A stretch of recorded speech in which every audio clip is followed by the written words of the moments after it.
In the heart of the Vietnamese jungle, an epic battle unfolded. While political leaders debated in the halls of power, on the battlefield, American soldiers faced a relentless enemy. But there was more than meets the eye. Behind the front lines, a web of intrigue, politics, and dark secrets intertwined. As the war dragged on, the real battle was fought behind the scenes of power. What was truly at stake? What were the secrets behind the decisions made in the corridors of power? Get ready to dive into the deepest secrets of the Vietnam War. An intense narrative full of suspense, action, and shocking revelations. Subscribe to the channel and like this video to not miss any episode. The truth awaits you. Welcome to General Jack.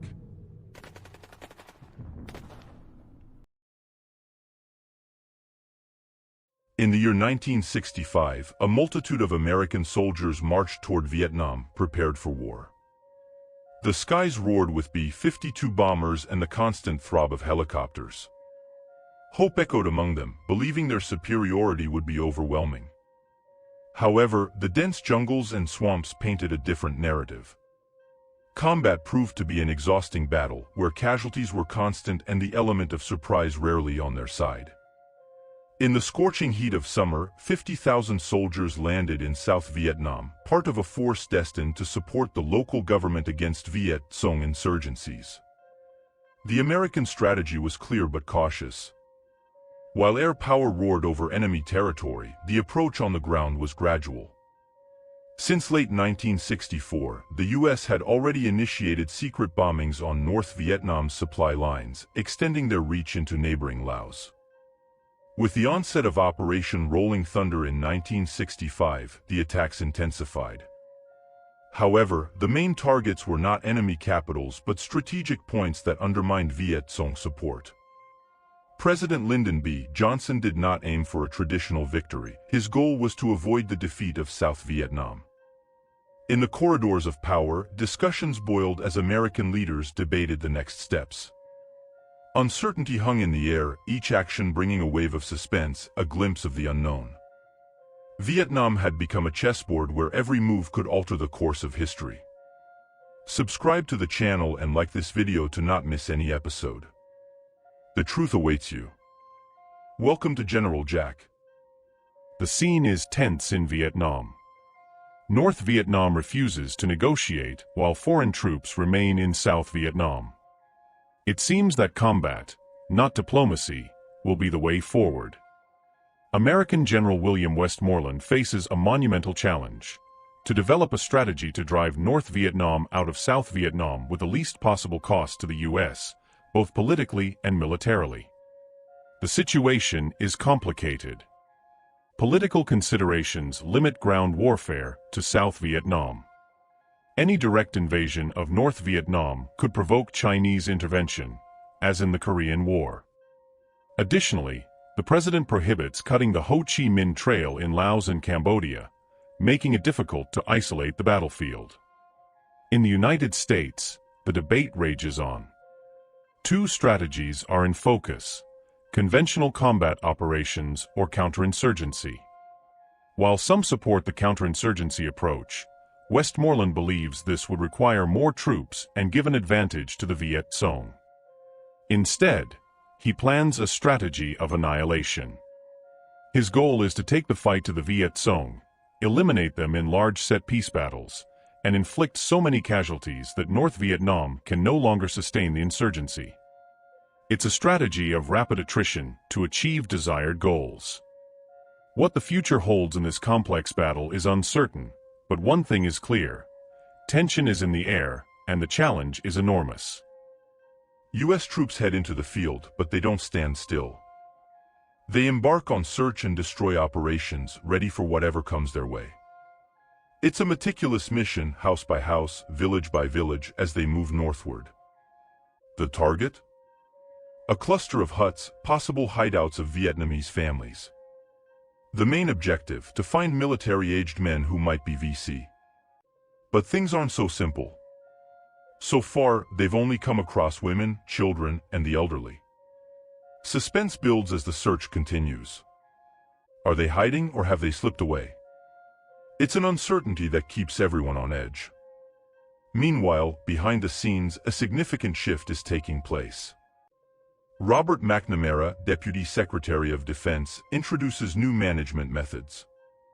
Inspired by the business world, these methods are all about numbers. Everything in war is quantified, from the number of bombs to the size of the tents. But there's one metric that stands out: body count. It's this count that will determine the success or failure of the mission. The Pentagon encourages commanders to seek out more bodies to capture more enemies. It's an aggressive strategy, but necessary to achieve Westmoreland's goals. And so, American troops take on a new role. They leave behind passive defense and go on the offensive. The search and destroy operation comes to life, fueled by new firepower. It's an intense and dangerous battle, where every move counts and every life lost is a measure of progress. What the future holds in this relentless war is uncertain, but one thing is certain: the fight is just beginning. November 1965 brought about a change in scenery. Air assault troops showcased their strength, inflicting heavy damage on North Vietnamese soldiers who ventured from Cambodia. But the resistance was not in vain. Even with short-range attacks on U.S. landing zones, the firepower of American troops pushed the enemy back. B-52 bombers made their tactical debut, leaving a deep mark. Meanwhile, helicopters played a crucial role, not only on the battlefield but also in the minds of enemy soldiers. The account of Nguyen Quang, a North Vietnamese soldier, echoes the terror. When helicopters appeared, it was time to run for their lives. The fear was palpable, especially when a helicopter crashed dangerously close. Seeing the face of the American gunner for the first time was an experience that haunts even the deepest dreams. However, the U.S. victory was not complete. The Viet Cong, adapting to circumstances, counterattacked in Nha Trang. This prompted the North Vietnamese Army and the Viet Cong to return to guerrilla tactics, a choice that reflects not only practical considerations but also a sharp understanding of U.S. politics. Secretary General Lien does not ignore the situation. He acknowledges that strength in Vietnam is undermined by a lack of political and public will at home. While the U.S. hesitates to engage in a prolonged war, the Viet Cong takes the lead in the south, employing strategies that have already proven successful against ARVN. The situation is far from resolved, and uncertainty permeates the air. What the future holds in this relentless battle is a puzzle that haunts leaders on both sides.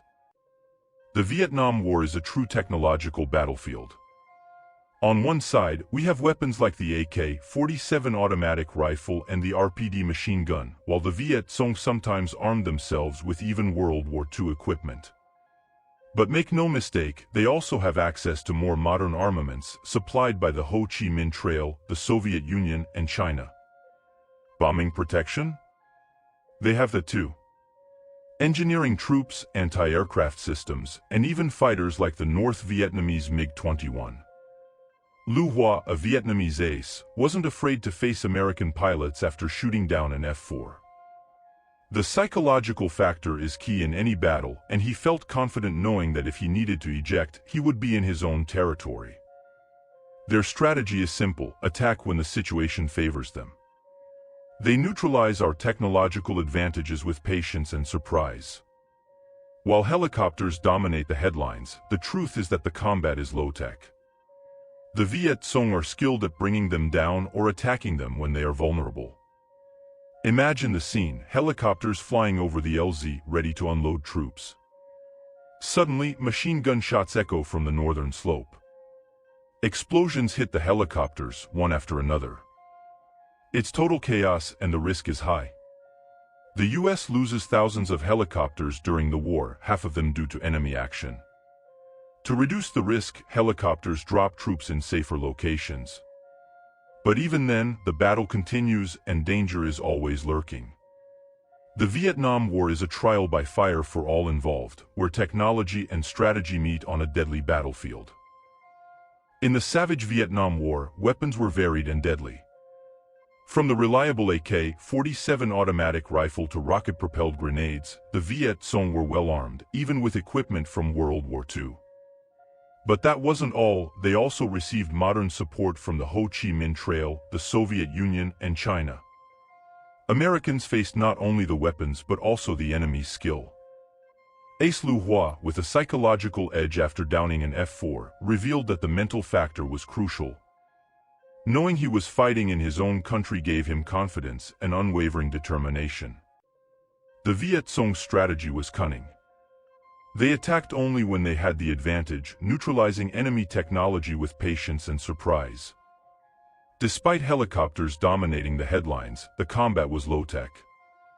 The Viet Cong learned to be effective against them, ambushing troops with RPGs and heavy machine guns. It was an unforgiving war scenario. In an instant, shots echoed from the slope, hitting the helicopters. Chaos was absolute, and every move could be fatal. With around 5,000 helicopters lost during the war, half due to enemy action, Americans sought to reduce the risk by leaving troops in safer locations. But even there, the battle was never far, and danger lurked around every corner. It was a fight for survival amidst the hell of war. Patrols in the jungle, known by GIs as humping the boonies, were a true saga. For weeks on end, soldiers faced adversities that challenged even the bravest. Mosquitoes, exhaustion, diseases, it was all part of the package. But the real danger came from Viet Cong mines and explosive traps.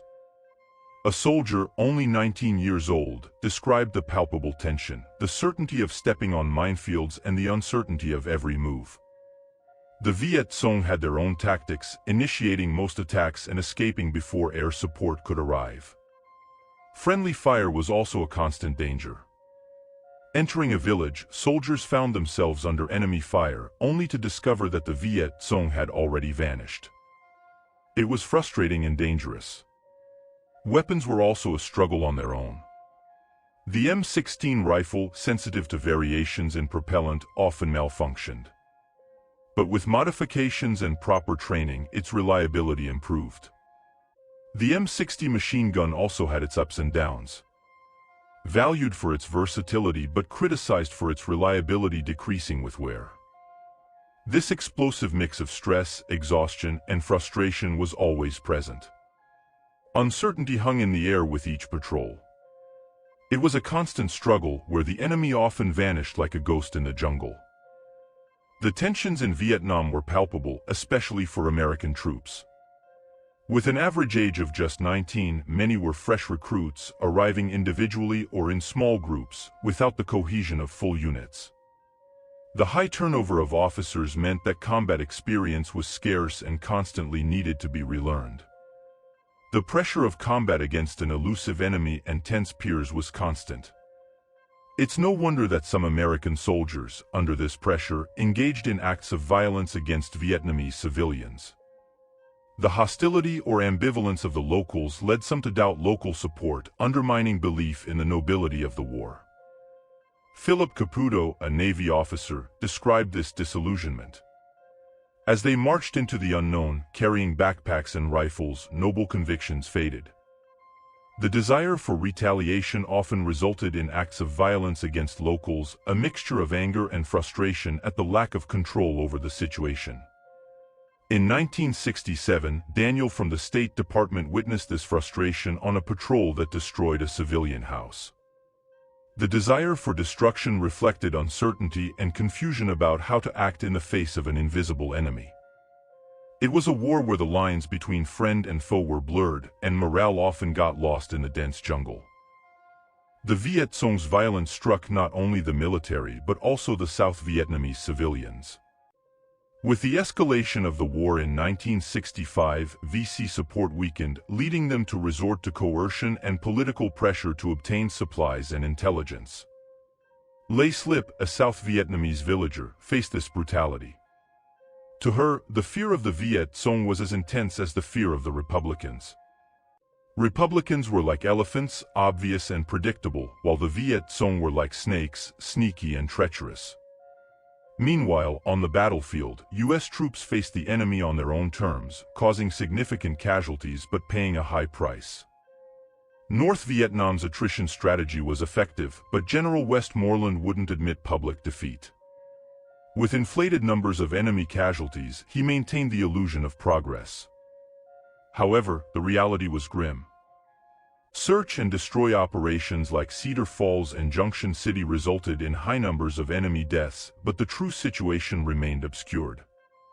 Body count wasn't a reliable metric for measuring success, and the true extent of the conflict remained hidden in the shadows of war. The future remained uncertain, shrouded in a fog of uncertainty and distrust. The inflated numbers by U.S. commanders are like shadows distorting the truth, often inflated by eager officials to show progress. Even civilian deaths are counted as Viet Cong, following a tacit and harsh rule: if they're Vietnamese and dead, they're VC. The obsession with quantifiable data overlooks crucial aspects of war, like morale and ideological support. Ignoring these vital elements can be fatal. After all, if it can't be counted, it doesn't seem important, but it is. The United States, with its estimate-based approach, consistently underestimates the power of North Vietnam. They view the conflict as a popular war of revolutionary unification, but the reality is more complex. The CIA reports 600,000 enemies in South Vietnam in 1967, while U.S. bombing, though devastating, fails to break northern resistance.